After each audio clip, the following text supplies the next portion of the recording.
요즘 그 인생의 속도를 자기 나이 곱하기 2로 본대요. 그러니까 60세가 된 사람을 자동차로 말하면 120km를 달리는 거죠. 좀 속도감이 있죠? 예. 5살짜리는 10km니까 거의 인생이 안 가는 거죠. 어. 이렇게 얘기하면 1부 때는 끄덕끄덕이 굉장히 많아요.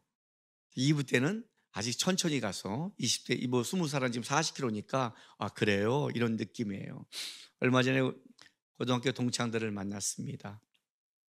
제 친구 중에 제일 잘 된 사람이 어 LG 사장을 했어요. 사장이에요. 내년 3 월에 이제 완전히 은퇴한다고 그럽니다. 그 친구들이 인제 이 얘기 저 얘기 하는 거죠. 인생을 얘기하고 뭐하고 다 은퇴할 나이고, 그리고 은퇴한 결론에 꼭 마지막 결론은 저를 되게 부러워합니다. 어 "너는 얼마 남았니?" "10년." 그러면 "와." 그래요. 어 모든 목사가 70세까지 다 좋게 살지는 않는 걸 모르면서 그렇게 말을 해요. 근데 얘기를 쭉 듣다 보니까 이런 생각을 했어요. 어쨌든 나이가 인제 60이 넘어가면서 인생을 돌아보고 은퇴하며 자기 인생을 돌아볼 거 아니에요?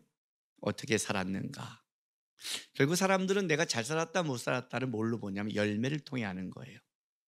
자기 인생의 열매를 보고 내가 잘 살았다. 올해 한 해도 마찬가지죠.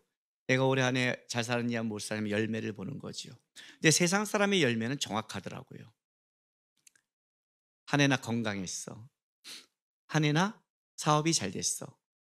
한 해 동안에 우리 자녀가 잘 됐어. 한 해 동안에 평안했어. 어. 한 해 동안 나 힘들었어. 분명하게 자기들의 열매를 얘기해요. 근데 우리는 한 해가 마무리될 때 우리도 우리의 신앙을 점검해야 되는데 우리의 열매는 뭘까요? 우리도 열매를 점검해야 되잖아요. 근데 문제는 많은 기독교인들이 신앙생활하면서 열매가 자기의 그 점검하는데 뭔지를 잘 몰라요. 왜냐하면 열매는 드러나는 거거든요. 그러니까 세상 사람은 분명히 알고 있어요. 내가 요번에 뭐가 문제였고 뭐가 잘 됐고 뭐가 자랑만하고 뭐가 힘들었다는 자기네가 분명히 있고, 내년을 봤을 때 예를 농담이라도 저한테, 제가 목사니까 "야 니네 아버지한테 내년에 좀 나 좀 말해 줘라." 이렇게 농담이라도 자기가 그 힘든 것들을 세상 사람은 정확히 아는데, 오히려 믿는 사람들은 와서 도대체 한 해의 열매가 뭔지도 모르고 내년의 열매가 어떤 거를 점검하고 어떤 거를 보완할지도 실제 모르고 있다는 거예요. 그죠? 대부분의 많은 사람들은 어떤 생각을 하냐면 이런 생각을 해요. "나 한 해 동안 봉사 열심히 했어. 나 찬양 열심히 했어. 교사 열심히 했어." 이렇게 말을 해요. 잘하셨어요. 그러나 그건 열매가 아니에요. 열매가 아니니까 내년부터 안 해?" 안 하면 열매 자체를 못 맺죠. 그건 열매가 아니죠. 그건 세상 사람과 똑같은 기준을 갖고 있는 거예요. 종교적인 거죠. 세상 사람이 내가 건강하고 뭐하고 이런 것처럼.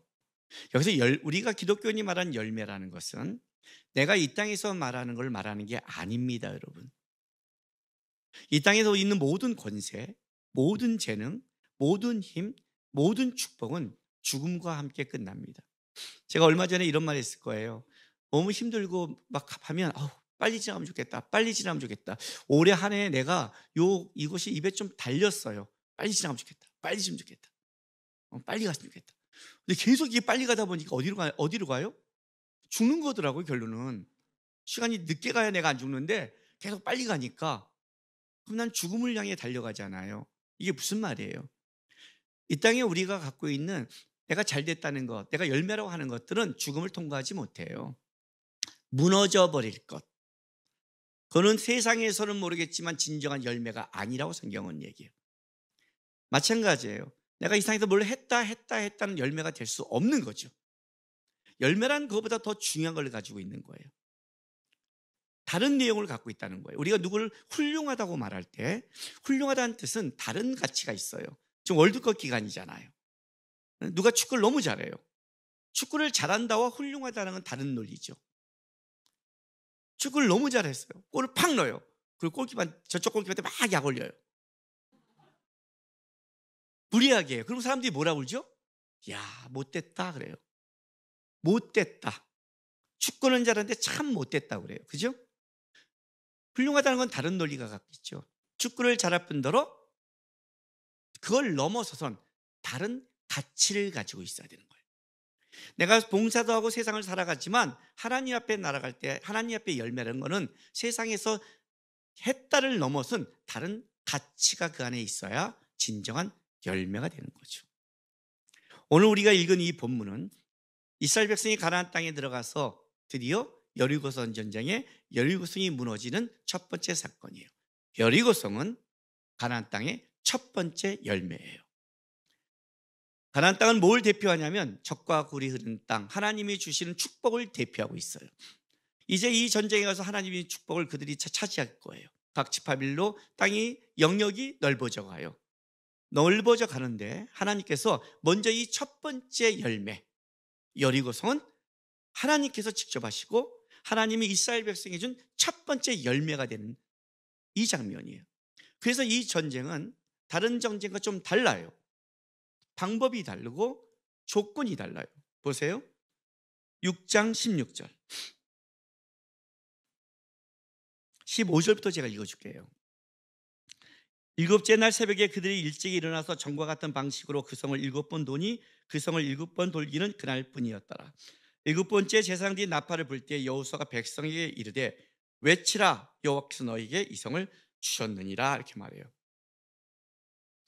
잘못 생각하면 외쳐라, 와, 그리고 주셨다, 이렇게 생각을 할 수 있어요. 그러니까 우리가 외쳤기 때문에 받았다라고 생각할 수 있지만 원문적 의미는 그렇지 않아요. 하나님이 너에게 주셨다. 이제 하나님이 주실 시점이다. 첫 번째 열매를 준다. 그러니 너는 승리를 외쳐라 해요. 이해가 되세요? 벌써 믿음으로 고백하는 거예요. 하나님이 이 성을 너에게 첫 번째 열매로 주셨다. 외쳐라. 와! 그리고 그 열매를 걷는 거였어요. 하나님의 방법이죠. 조용히 돌면서. 왜? 이 땅에 이제 수많이 전쟁에 가겠지만 이 열매를 하나님이 첫 번째 주신 거니까. 그래서 조건이 뭐냐면, 또 조건이 6장 20절 21절 보세요. 6장 20절 21절 이에 백성은 외치고 제사장들 나팔을 불며 백성이 나팔 소리를 들을 때 크게 소리질러 외치니 성벽이 무너져 내린지라 백성이 각기 앞으로 나아가 그 성에 들어가서 그 성을 점령하고 그 성 안에 있는 모든 것을 온전히 바치되 남녀 노소와 소와 양과 나귀를 칼날로 멸하리라 그래요. 일단 다 진멸시켜버려요. 진멸시켜요. 그리고 이 성을 깨끗이 다 진멸시키고 하나님이 어떤 또 조건을 달냐면 이 성을 다시 쌓지 못하도록 하세요. 자, 26절 여호수아가 그때 맹세하여 이르되 누구든지 일어나서 이 여리고성을 건축하는 자는 여호와 앞에 저주를 받을 것이라. 그 기초를 쌓을 때 그의 막내 아들 이를 것이요 그 문을 세울 때 그의 맏아들 이를 것이요 그 문을 세울 때 막내 아들 이리라 하였더라. 그죠? 만약에 누구든지 이 무너진 성을 다시 한번 건들고 쌓고자 한다면 저주를 받을 것이라. 그래서 어떤 조건을 달냐면 이 성의 모든 것은 다 진멸해버리고 그리고 어떤 것도 쌓으면 되지 않는다라고 얘기를 해요. 자, 이렇게 말하면 우리는 이럴 때가 있어요. 하나님 너무 잔인하지 않아? 어떻게 이스라엘 가나안 땅에서 사람을 다 죽이라고 그래? 이렇게 말할 수 있어요. 이거는 어떤 의미냐면 우리가 얼마나 자기가 이기적인가를 얘기하고 있는 거예요. 대부분의 사람들 생각 없이 이기적으로 얘기를 해요.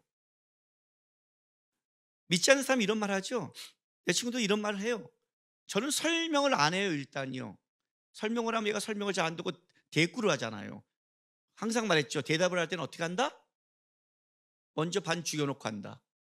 그래서 너가 바보라는 거야. 너가 얼마나 이기적인 놈인 줄 아니? 한참 주고 내가 뭐 한 다음에 대답해 줄게, 잘 들어. 귓구멍 뚫고. 가면 딱 대답해 줘요. 또 말하면 그러니까 넌 또 바보야. 이렇게 한 3번 얘기하면 애들가 자기가 바보 소리를 하도 들으니까 질문을 안 해요. 여러분, 지금 뉴스를 보니까 조두순 씨가 나와요. 알죠? 그 집 계약하는 거 취소시키고 뭐 다른 동네가 난리죠. 조두순 어디가 살까요? 어디가 살아야 될까요?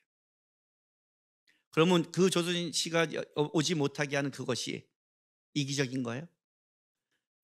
내 옆집에 그 사람이 살다는 것이, 이 사람이 지금 반대하는 것이 야 이기적이다. 죄를 다 치르고 왔는데 자기가 살 권리가 있는 거지. 응? 일사부조리의 원칙, 죄값을 치렀는데 왜 못 살게 그렇게 말을 해요? 그걸 넘어선 거잖아요 이건요 지금요. 그죠? 자기가 사는 데 삶에서 감각이 있는 거예요. 자기가 살아가는 인생 속에 이런 죄를 졌으면 얘는 격리시켜야 돼, 얘는 조심해야 돼, 얘는 죽여야 돼. 우리 어떤 사람 그런 사람 있잖아. 쟤는 차라리 사형시켜야 되는데 제도가 이런 것도 말하잖아요. 그건 우리가 감각이 있는 거예요. 어떻게 성경에 살아가는 당시를 여러분이 알고 있어요? 하나님이 그렇게 아무 생각 없이 내가 가지니까 쟤네를 진멸시켜 이런 분이라고 생각하세요? 아무것도 생각 못하고 아무것도 모르면서 그냥 하나님은 잔인한 분이라고 얘기를 하는 거예요. 하나님이 심판이 임할 때 항상 중요한 거는 어렸을 때부터 생각하는 것이 악하다고 그랬어요. 여러분 사람이 얼마나 무서운 줄 아세요? 동물은 500년 전이나 지금이나 똑같아요. 호랑이가 습관이 비슷해요. 하는 짓이 똑같다고요. 조심할게. 고양이 정도 되면 500년 전은 쥐를 먹겠지만 요즘은 쓰레기통을 먹겠죠. 그 정도의 타락만 다를 뿐이에요. 그렇죠? 인간은 저번에 제가 여기서 문화라는 걸 얘기해 줬죠. 습득되고 전달돼요. 근데 그 습득과 전달이 죄가 더 빨라요. 요번에 아동 성착취를 10명 잡았더니 9명이 10대와 20대라잖아요. 아동 성착취를 하는 나이가 10대와 20대가 10명 중에 9명이래요. 이해가 돼요? 10대 때부터 습득돼 버려요. 가나안 땅에 들어갈 때 하나님이 진멸시킬 때 왜 진멸했겠어요? 하나님이 잔인하다고요? 인간은 인간의 탈을 쓰고 누구보다 동물보다 짐승처럼 잔인하게 할 수 있는 게 각각의 인간이에요. 껍데기만 인간이지 세상에 인간처럼 타락하고 인간처럼 잔인하고 인간처럼 무자비한 자가 없는 거예요. 함부로 말하는 게 아니에요. 여기서 이 땅을 진멸시킨 것은 죄악이에요. 죄로 끌려가서 소망이 없기 때문에 그러는 거예요. 여리고성은 또 안에 어떤 것의 대표냐면 바로 땅의 것의 무너짐의 대표인 거예요. 견관성이 무너진 거예요. 어떤 것도 들어올 수 없어요. 여기서 남는 것은 하나님의 곳간에 들어요. 곳간에 들었다는 건 뭐냐면 하나님이 착지했다는 뜻이 아니에요. 이 전쟁은 거룩한 전쟁이에요. 거룩한 전쟁에서 하나님이 이 여기서 취한 것들은 거룩한 것이에요. 거룩한 것만 하나님께 들어올 수 있는 거예요. 거룩한 것만. 그렇지 않은 건 진멸시켜버렸어요. 그런데 이 진멸하는 이 가운데 뭐가 다르냐면 21절과 20절이 대조되고 있다는 거예요. 바로 21절에 남녀노소와 소와 양과 나귀를 칼날로 멸하리라 했는데 여호수아가 그 땅을 정탐한 두 사람에게 이르되 그 기생의 집에 들어가니 너희가 이 여인에게 맹세한 대로 그와 그에게 속한 모든 걸 이끌어내라 해서 무너져 모두가 죽는 곳에 죽지 않는 라합의 가정이 있는 거예요. 진멸하는 모든 곳에 첫 번째 다시 쌓아도 안 되고 여기 있는 거 어떤 것도 손대도 안 되고 철저하게 명령을 내렸는데 이 땅에 모두가 다 죽어야 되라고 생각했는데 이 땅에 구별된 게 있다는 거예요. 그게 지금 대조되는 거예요. 이 땅에. 물론 라합도 구원을 받았지만 어떻게 하느냐? 이 전쟁은 거룩한 거고 하나님께 속한 거는 거룩한 거라고 했잖아요. 그래서 23절 보세요. 정탐한 젊은이에 들어가서 라합과 그의 부모와 그의 형제와 그에게 속한 모든 것을 이끌어내고 또 그의 친족도 다 이끌어내어 그들을 이스라엘 진영 밖에 둬요. 진영 밖에 둔다. 이스라엘 진 밖에 둬요. 진 밖에 뒀다가 어떻게 하느냐? 자, 25절.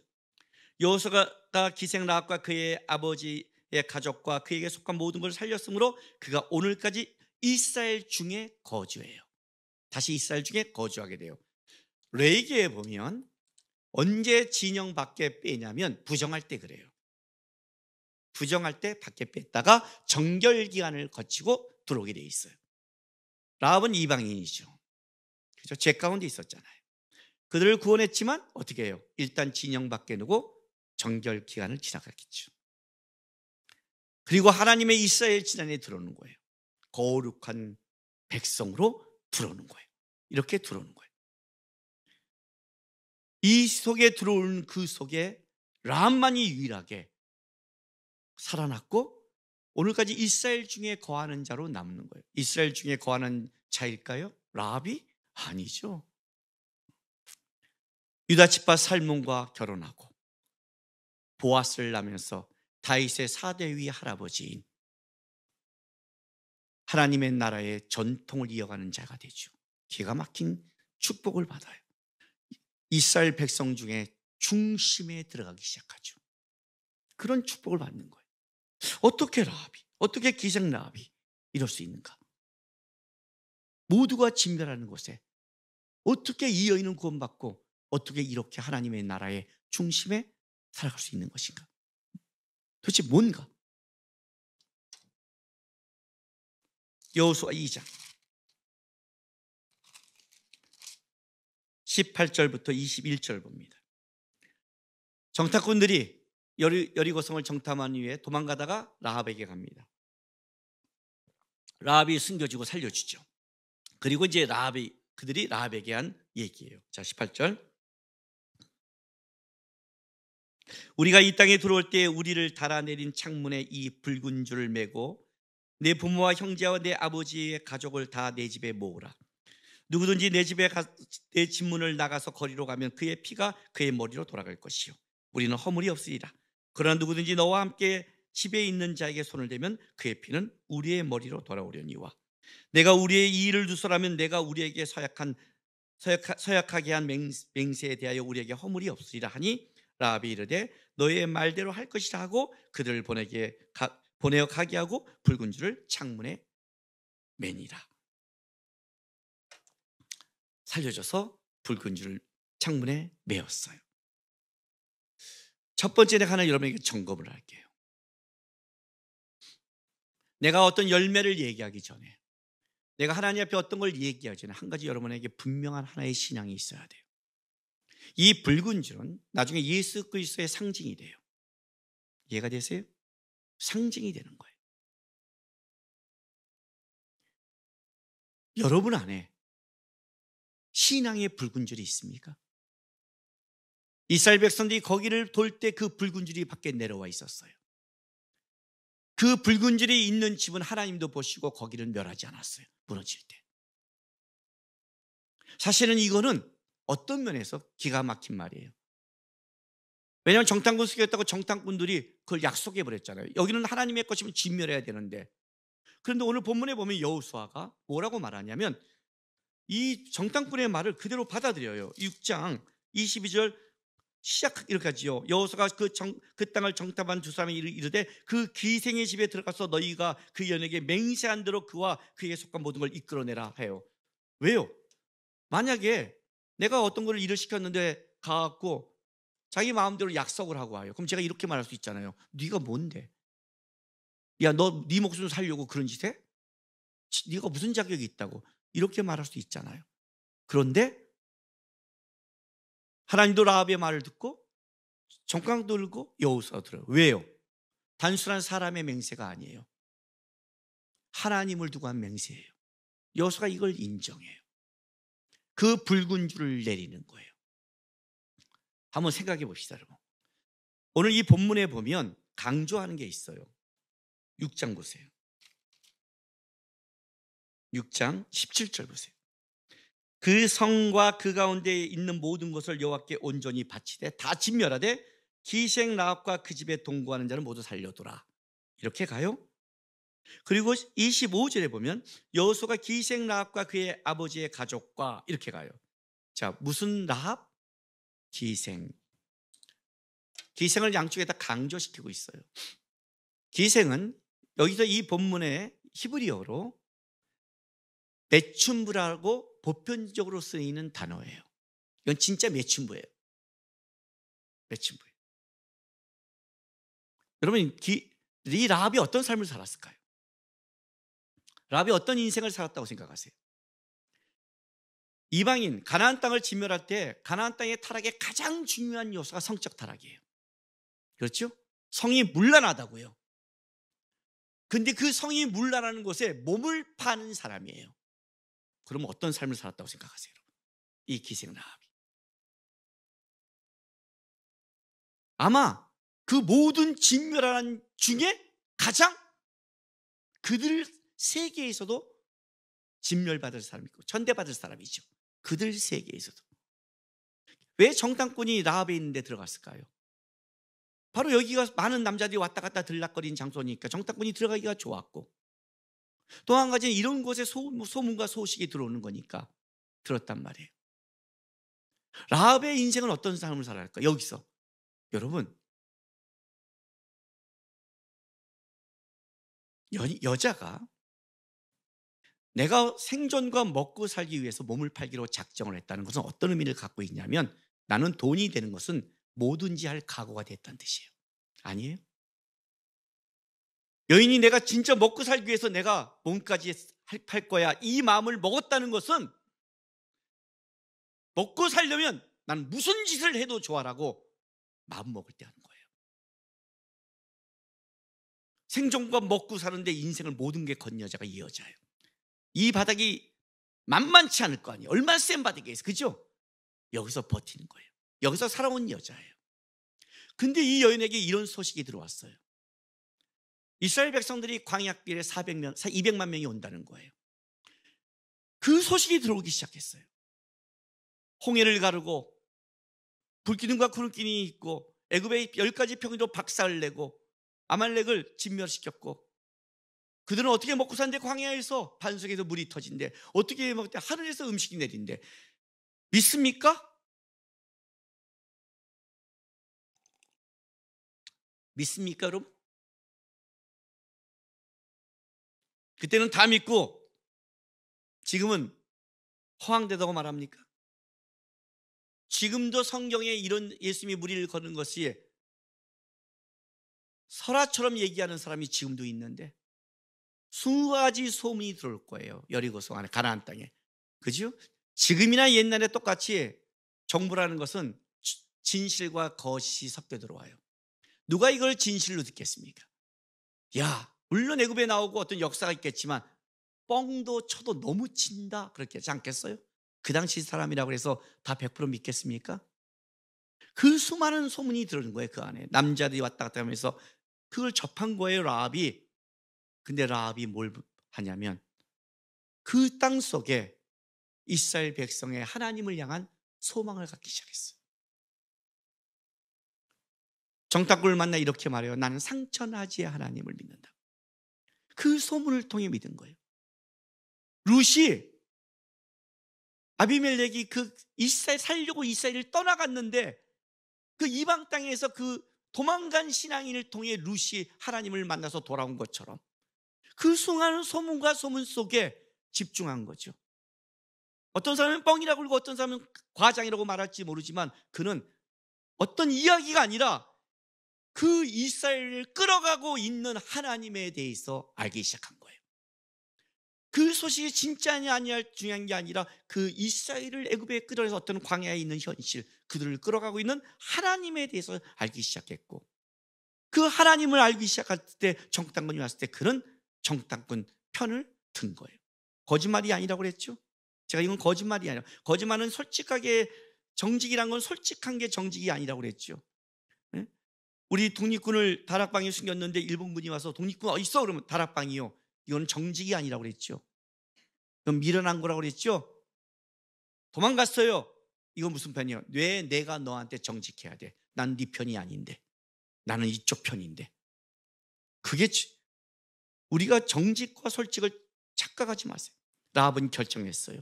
그 땅에서 자기는 이스라엘 안에 들어가기 위한 소망을 갖기 시작했어요. 여리고 땅에 살면서 몸을 파면서 살아가는 그 인생 속에 그는 소망을 못 느꼈어요. 살기 위해서 모든 짓을 한 여자였지만 그의 마음속에는 소망이라는 걸 갖기 시작했어요. 그를 숨겨요. 붉은 줄을 내리래요. 내렸어요. 붉은 줄은 단순히 살기 위한 줄이 아니라 내가 상처나지의 하나님을 믿고 그 안에 속겠다는 증표예요. 이거는 유월절과 같은 거예요. 유월절에 나오기 전에 문지방과 문설주에 피를 발라요. 양의 피를. 그리고 이렇게 말을 해요. 그 안에 있는 자는 죽음이 넘어가리라 해요. 여리고성에 가서 모든 걸 진멸해 가되 붉은 줄이 그 안에 있는 집은 죽음이 멸하는 거예요. 예수 그리스도의 상징이니까. 그 줄을 내렸다는 건 이 안에 고백이 있는 거예요. 생명을 걸고 목숨을 건 거예요.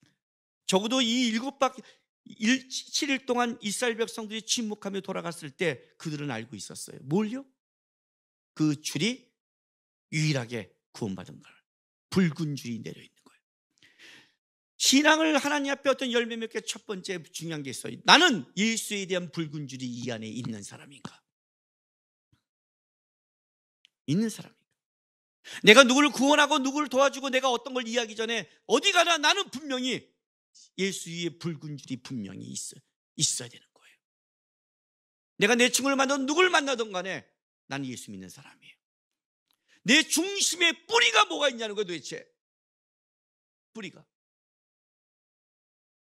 이 붉은 줄이 내려가 있어야 그 안에 속한 자라는 이야기가 그 다음부터 시작되는 거예요. 내가 구원이 희미한데, 내가 믿음이 희미한데, 내가 하나님에 대해 분명하지 않는데 누구에게 말하고 누구에게 했어요? 가끔 뭐라고 말하면 샘터지기들이 저는 설명을 못해요. 설명이 중요한 게 아니에요. 설명이 중요한 게 아니라 저 사람은 주님을 사랑하는 사람이고 주님을 분명히 믿는 사람이야. 이건 다른 논리예요. 그게 분명하지 않는 사람이면 안 되는 거예요. 이 붉은 줄이 내려있는 거예요. 그런데 오늘 본문에 더 강조점은 이거예요. 6장 다시 가보세요. 22절 23절. 여호수아가 이제 그걸 모든 걸 진멸할 때 첫 번째 명령을 이렇게 내려요. 22절. 여호수아가 그 땅을 정탐한 두 사람에게 이르되 그 기생의 집으로 들어가서 너희가 그 연에게 맹세한 대로 그와 뭐라고요? 그에게 속한 모든 것. 23절. 정탐한 젊은이 들어가서 라합과 그의 부모와 그의 형제와 그에게 속한 모든 것을 이끌어내고, 그죠? 그리고 그들을 다 진영 밖에 넣으며 다 같이 구원을 받는 거예요. 소돔과 고모라에 의인의 10명이 있으면 그와 그 온 지역을 용서하는 것처럼 그와 그에게 속한 것. 속한 것. 정탐꾼이 뭐라고 말하죠? 너희 집에 이 안에 너희의 sak한 사람을 두라. 그 사람을 건들면 그의 피가, 우리가 건들면 그 피가 우리로 올 것이요, 만약에 거기를 나가면 어떻게 돼요? 그건 우리에게 상관없다 해요. 그렇게 말을 해요. 라합이 얘기했을 거예요. 그의 붉은 줄을 내리고 그와 그에 속한 사람에게 얘기를 했을 거예요. 매춘부가 살아오면서 인생 속에 얘기하면서 이 전쟁에 우리 집에 들어와 라고 한다면, 우리 집에 들어와, 속한 친한 사람을 우리 집에 들어와 살아, 그래 살 수 있어 하고 데리고 들어왔어요. 제가 그럴 수 있다고 생각해요. 그런데 이런 일이 벌어졌어요. 들어왔는데 전쟁이 시작해서 이스라엘 백성이 와서 군대가 딱 왔는데 벼랑간 포위하더니 아무 말도 안 하는 거예요. 이스라엘 백성들이야 여호수아가 얘기했으니까 이해가 되지만 성 안에 있는 사람이 그걸 어떻게 알겠어요? 보통 전쟁 그러면 딱 싸고 뭔가 이렇게 준비가 되고 뭐 진군에 뭐 이런 게 느껴져야 되는데 조용히 한 바퀴 아무 없이 돌고 들어가 쳐 자요. 뭐지? 이게 뭐지? 그 다음날 일어났는데 군이 딱 둘러싸는 거예요. 또 보는 거예요. 또 조용히 한 바퀴 돌고 또 들어가 쳐 자요. 한 3, 4일 돼 보세요. 안에서 어떤 일이 벌어질까요? 그 집에 빠글빠글 모였을 거 아니에요. 오라면 나가면 안 된다고 그랬잖아요. 밖에 나가다. 아니, 이스라엘 백성처럼 여호수아가 내가 하루 동안 6일 도고 마지막에 이런 전략을 모르잖아요. 여기는 기다리고 있는 사람 아니에요. 근데 또 돌고 들어가자, 또 들고 들어가자, 또 들고 들어가. 그럼 어떤 느낌이에요? 얘네 지금 공격할 방법이 없나? 왜? 여리고성은 난공불락의 요새거든요. 높이가 9.2m 정도 돼요. 외벽만 1.8m예요. 라합의 집은 외벽에 있는 집에서 창문에 줄을 내릴 수 있어요. 그걸 도망갈 수 있는. 그러니까 쉽게 말할게 성벽 안에 집을 만들 수 있는, 이게 넓은, 두껍고 넓은 집이에요. 그런 곳인데 그냥 돌고 들어가 자면 어떤 느낌을 갖겠어요? 뭐야? 틈을 못 찾나? 맨날 뺑뺑 돌아? 모든 사람이 이대로 그 자리에 있을까요? 아이씨, 쳐들어오지를 못하는구만. 꼼짝을 못하네. 나간 사람 없었을까요? 학자나 전쟁의 전략에 능하거나 그런 사람들이 아닌 매춘부의 말인데 이해가 되세요?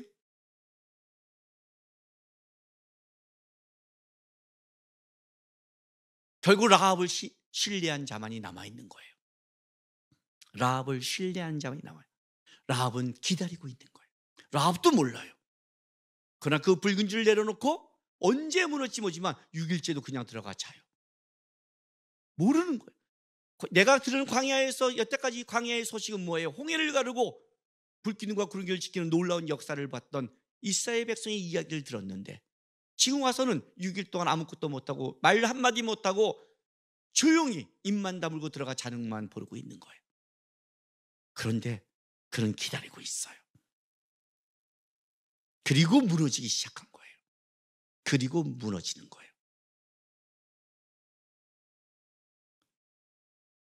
우리가 생각에 매춘녀지 성경은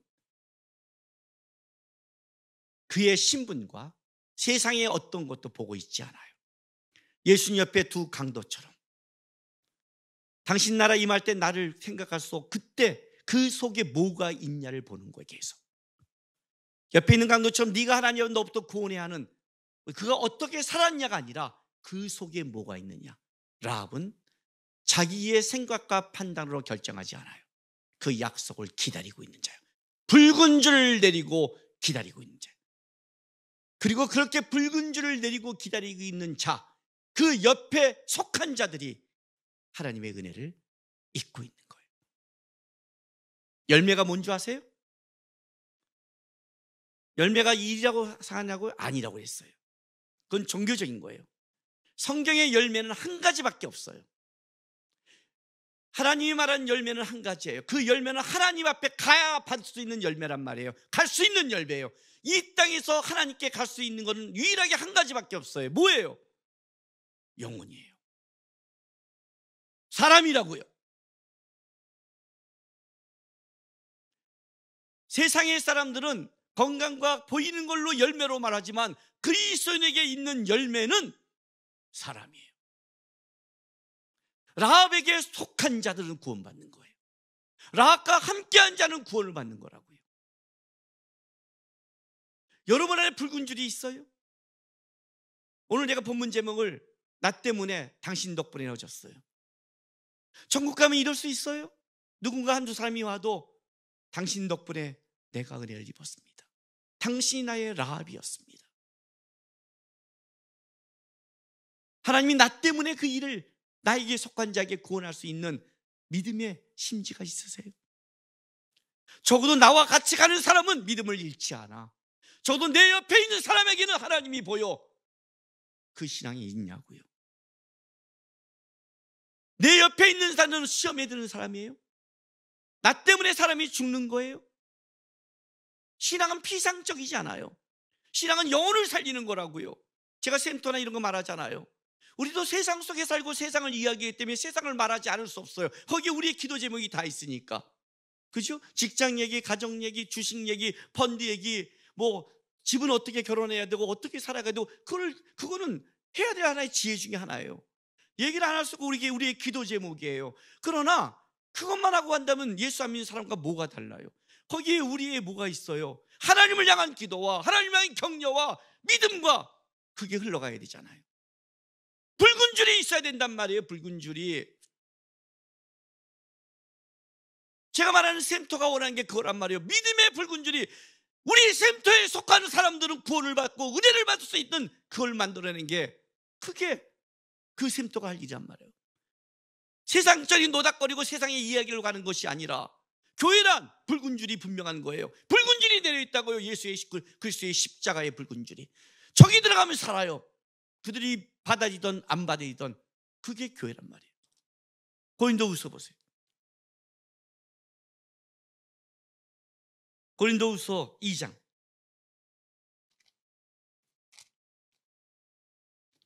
15절부터 17절. 우리는 구원받는 자에게나 망하는 자들에게나 하나님 앞에서 그리스도의 향기니 이 사람에게는 사망으로부터 사망에 이른 냄새요 저 사람에게는 생명으로부터 생명에 이른 냄새라. 누가 이를 감당하리요? 우리는 수많은 사람들처럼 하나님의 말씀을 혼잡하게 하지 않고 그 순전함으로 하나님께 받은 것 같이 하나님 앞에서와 그리스도 안에서 말하노라. 우리는 그리스도의 향기예요. 중요한 게 있어요. 17절, 우리는 수많은 사람들처럼 하나님의 말씀을 혼잡하게 하지 않고. 왜 하나님 말씀을 혼잡한 줄 아세요?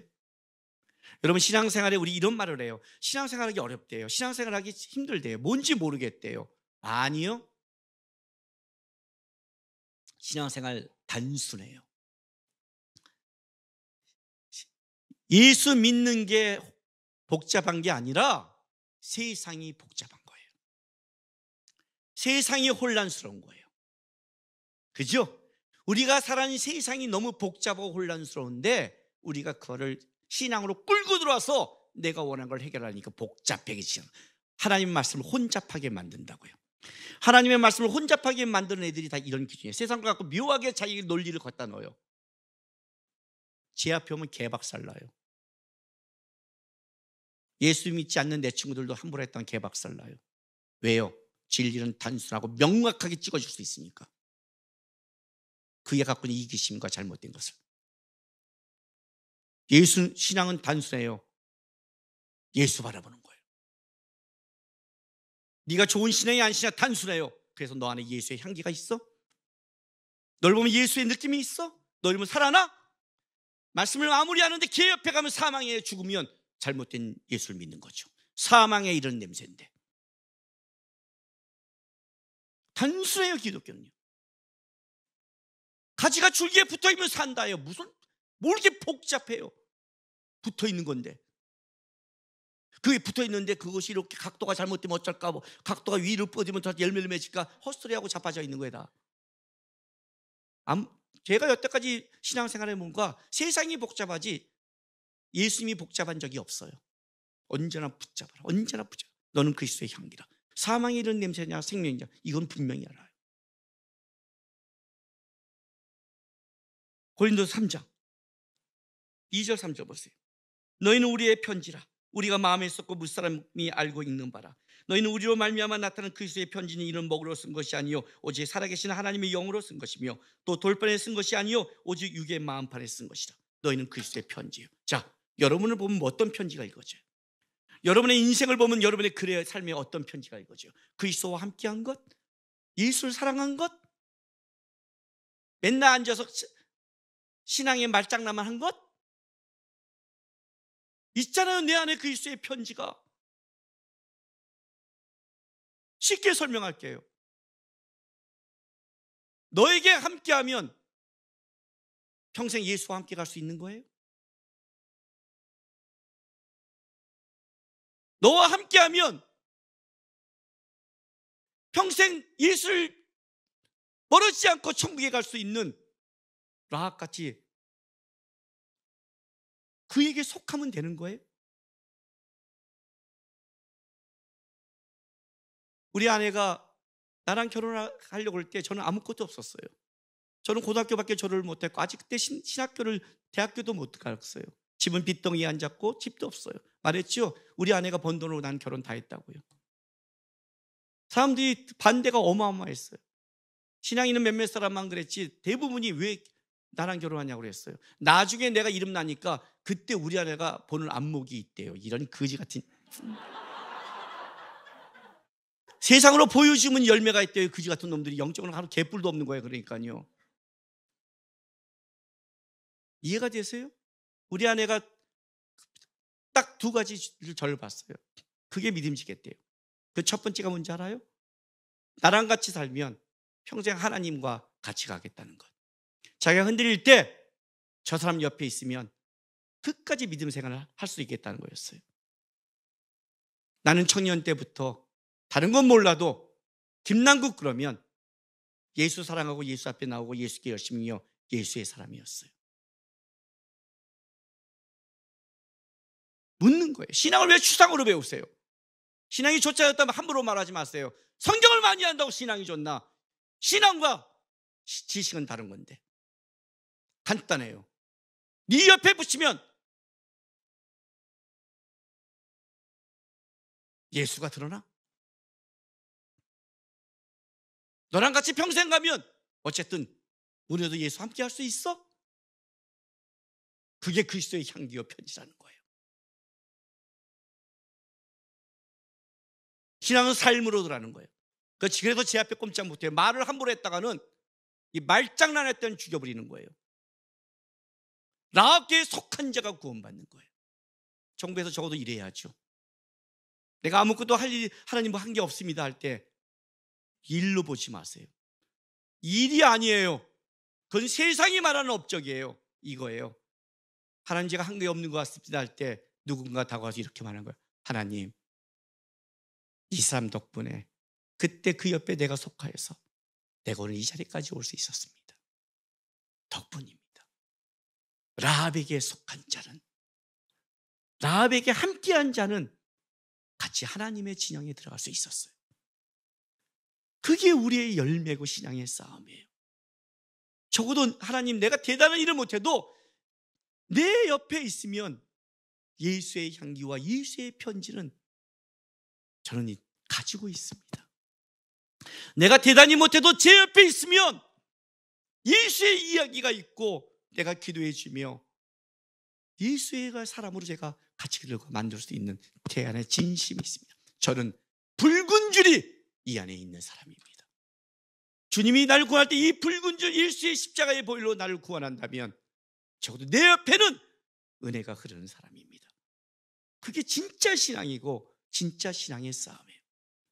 봉사하고 옆에 하고 하는 말장난 겉모습을 갖지 마세요. 그런 데 취하지 마세요. 여러분 안에 그리스도의 향기와 편지를 쓰는 싸움을 하세요. 세상의 업적이 아니에요. 하나님, 다른 건 모릅니다. 하나님 많은 거 맡기지 않았어요. 말했잖아요. 모든 가정만 온전하면 모든 사회가 온전하다고. 모든 가정만 온전하면 모든 사회가 온전하고, 가정이 온전하지 않으니까 다른 사람이 더 많은 걸 책임지는 거예요. 모든 이스라엘 백성이 온전했다면 모세가 이렇게 애쓰지 않아요. 이스라엘 백성이 하나님 앞에 멀어지니까 모세가 그 짐을 지는 거예요. 다른 사람이 그 짐을 더 지는 거예요. 내 안에 모든 붉은 줄이 온다면 우리 교회는 그냥 벌어나요. 모든 샘터에 다 붉은 줄이 있다면 거기는 예수의 이야기가 충만해져요. 거기서 쓸데없는 예수의 붉은 줄이 사라지고 말장난을 하고 그 붉은 줄을 걷어버리는 사람이 있으니까 샘터가 무너지는 거예요. 잘난 게 아니에요. 나는 사망의 냄새인가 예수의 향인가를 생각하면서 하나님, 내가 대단한 건 못해도 나에게 속한 그곳에 하나님의 붉은 줄과 그 속한 곳에 예수의 은혜와 그리스도의 향기와 편지가 드러나는 신앙의 싸움을 하겠습니다. 저도 천국에 가서 내가 다른 건 몰라도 천하보다 귀한 한 영혼이 와서 주님 앞에 이 사람 덕분입니다, 이 한 고백만 한다면 천하보다 귀한 영혼을 구했기에 하나님께 칭찬받는 여러분이 될 겁니다. 12월 달 한 해를 생각하면서 다시 여러분의 신앙을 붙잡고 여러분의 속한 자를 위해 기도하며 사랑을 베풀고 그 안에 생명의 향기를 만들어내는 여러분 되시길 바랍니다. 기도합시다.